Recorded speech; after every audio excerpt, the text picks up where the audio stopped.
Hello friends, welcome back to my channel Deep classes, जिसमें हमारा आज का टॉपिक है प्रेमचंद के आरंभिक कथा लेखन पर अपने विचार व्यक्त कीजिए।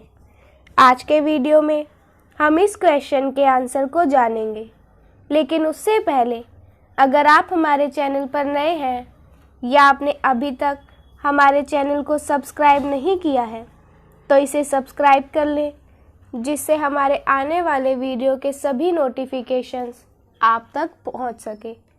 चलिए बिना देरी किए हम अपना आज का टॉपिक स्टार्ट करते हैं। प्रेमचंद का वास्तविक नाम धनपत राय था।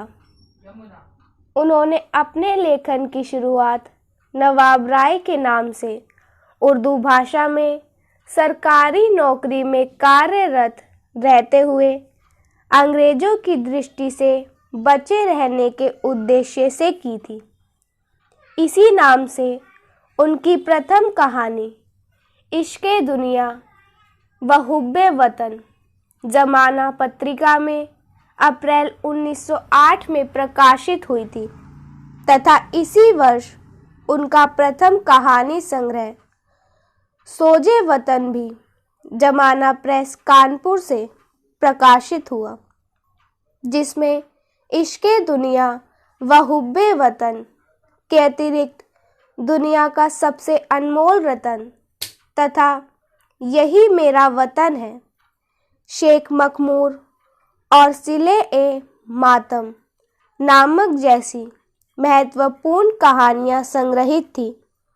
इसके बारे में नवाब राय ने लिखा था कि हर एक कौम का इल्म ओ अदब अपने ज़माने की सच्चाई तस्वीर होता है, जो ख्यालात कौम के दिमागों को मुतहर्रिक करते हैं और जो जज्बात कौम के दिलों में गूंजते हैं वह नज़्म और नस्त सफ़ों में ऐसी सफाई से नज़र आते हैं जैसे आईने में सूरत। अब हिंदुस्तान के कौमी ख्याल ने बलोगियत के जीने पर एक कदम और बढ़ाया है और हुब्बे वतन के जज्बात लोगों के दिलों में उभरने लगे हैं। क्योंकि मुमकिन था कि इसका असर अदब पर ना पड़ता। यह चंद हिंदी कहानियाँ इसी असर की आगाज़ है और यकीन है कि ज्यों-ज्यों हमारे ख्याल वसी होते जाएंगे, उसी रंग के लिटरेचर को रोज़ अफ़ज़ो फ़रोग़ होता जाएगा। हमारे मुल्क को ऐसी किताबों की अशद ज़रूरत है जो नई नस्ल के जिगर पर हुब्बे वतन देश प्रेम की अज़मत का नक्शा बनाए। इस भूमिका के माध्यम से नवाब राय की उग्र राष्ट्रीय चेतना की भावना स्वतः स्पष्ट हो जाती है और यही कारण है कि 20वीं शताब्दी में उनकी सोजे वतन की कहानियों का महत्व और भी बढ़ता जाता है।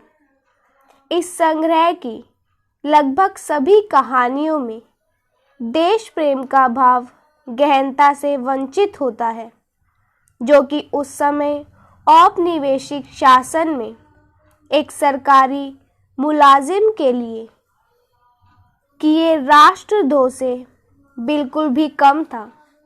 यद्यपि नवाब राय ने अपने देश प्रेम को व्यक्त करने में सावधानी बरती थी, परंतु फिर भी नवाब राय अंग्रेज़ों की दृष्टि में आ गए और अंग्रेज़ों द्वारा उनके सोजे वतन कहानी संग्रह को जब्त कर लिया गया तथा उनके लेखन पर भी रोक लगा दी गई।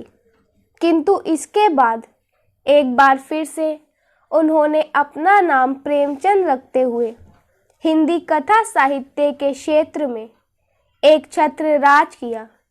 उनके इस नाम से ही पहली कहानी बड़े घर की बेटी 1910 में जमाना नामक पत्रिका में प्रकाशित हुई। यह प्रेमचंद की ऐसी पहली कहानी है जो हिंदी उर्दू कहानी को कथ्य और संरचना की दृष्टि से एक नवीन ऊंचाई पर ले जाती है। इसी वर्ष प्रेमचंद की अगन कुंड, सैर दरवेश, बेगेचे मुहसिन, रानी सारंधा आदि जैसी महत्वपूर्ण कहानियां जमाना और अदीब नामक उर्दू पत्रिकाओं में प्रकाशित होने लगी थी। सन 1911 से 1920 के बीच प्रेमचंद की लगभग 78 कहानियां उर्दू और हिंदी की विभिन्न प्रसिद्ध पत्रिकाओं में प्रकाशित हुई थी।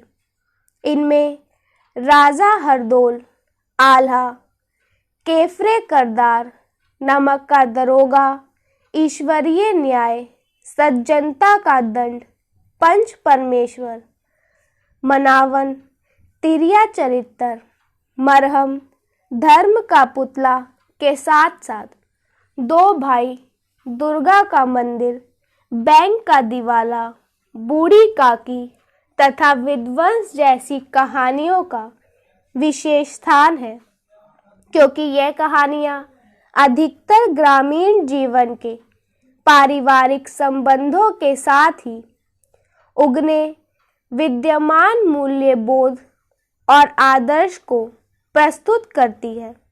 वास्तव में इस काल में प्रेमचंद ने ऐसी कहानियां लिखी थी जिनके माध्यम से उन्होंने भारतीय जनमानस की उन सुप्त भावनाओं को जागृत करने का सराहनीय प्रयास किया जो देश को औपनिवेशिक गुलामी से स्वतंत्र करने के लिए अत्यंत आवश्यक था। देश प्रेम की परोक्ष अभिव्यक्ति वाली इन कहानियों में ही प्रेमचंद ने वियोग और विलाप नामक ऐसी कहानियों की रचना की थी जिनमें अत्यंत विश्वसनीयता के साथ स्वाधीनता संघर्ष का चित्रण किया गया है। सन 1915 में सरस्वती पत्रिका में प्रकाशित सौत कहानी के माध्यम से प्रेमचंद का आगमन उर्दू से हिंदी साहित्य के क्षेत्र में हुआ। प्रेमचंद ने हिंदी में पदार्पण करने के उपरांत सन 1936 से लगातार लेखन कार्य किया।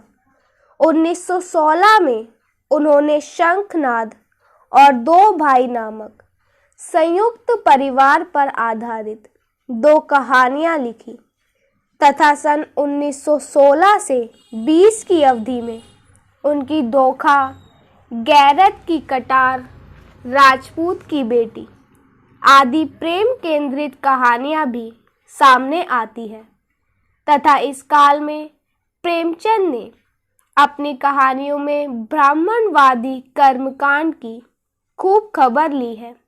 इसी संदर्भ में 1920 ईस्वी में लिखी उनकी कहानी मनुष्य का परम धर्म ब्राह्मणवाद का चेहरा उघाड़ने वाली एक श्रेष्ठ कहानी है।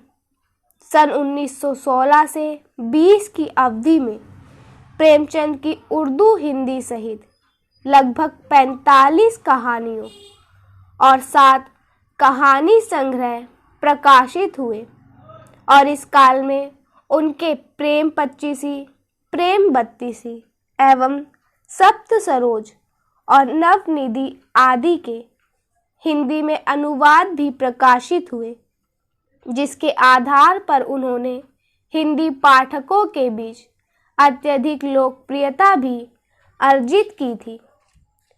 तो इसी के साथ हमारा आज का टॉपिक यही खत्म होता है, जिसमें हमने जाना प्रेमचंद के आरंभिक कथा लेखन के बारे में।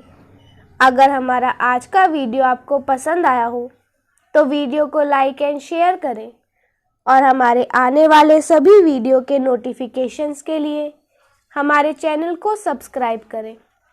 Thank you for watching.